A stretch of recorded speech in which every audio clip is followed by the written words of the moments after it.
Hey everyone, and welcome back to my late life lesbian journey. On my channel, I discuss my journey and process of going from being married to a man, getting divorced, and coming out as a lesbian.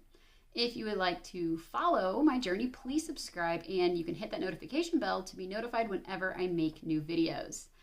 So, for those of you who are following my story, hi kitty, go. Go.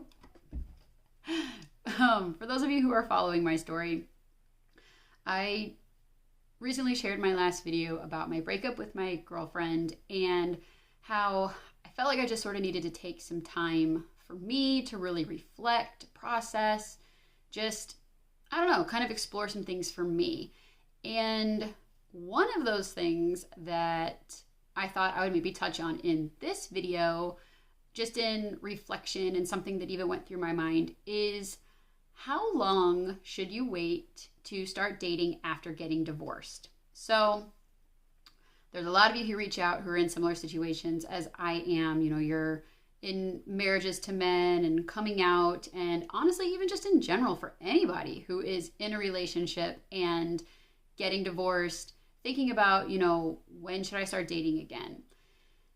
For me personally, I jumped right into it. And I think for a lot of us who are, you know, late life lesbians, it seems that often is the case, kind of just from the feedback I've gotten from people that they, you know, kind of jump into dating and meeting somebody. And I totally understand this because for me personally, I was so excited to finally get the opportunity to explore this part of myself, to actually get to date a woman. You know, I had spent so long with a man and I had never really gotten to truly date women because I didn't even realize it was a part of me, you know, before I met my ex-husband.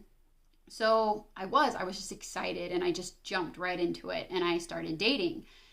And that has been almost 2 years ago and now has led me to this point where I have suddenly come to the realization that, like, so I jumped right into dating, and I think my mindset has always been almost like to replace what I had with my ex-husband, but just with a woman.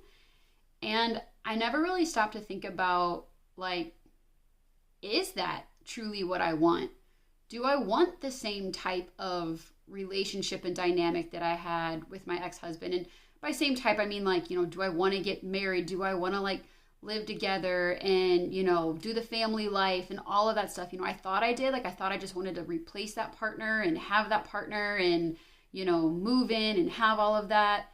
And I'm really at a point where I'm like, I don't even know. Like, I don't even know if I picture that type of almost like traditional relationship for myself. You know, maybe I do, but I just never really took the time to stop and think about that.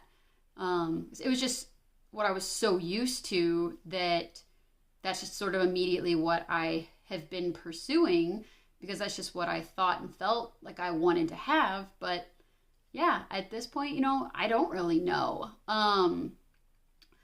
But with that being said, you know, it's hard to answer the question, you know, how long should you date after getting divorced, or how long should you wait after getting divorced to start dating?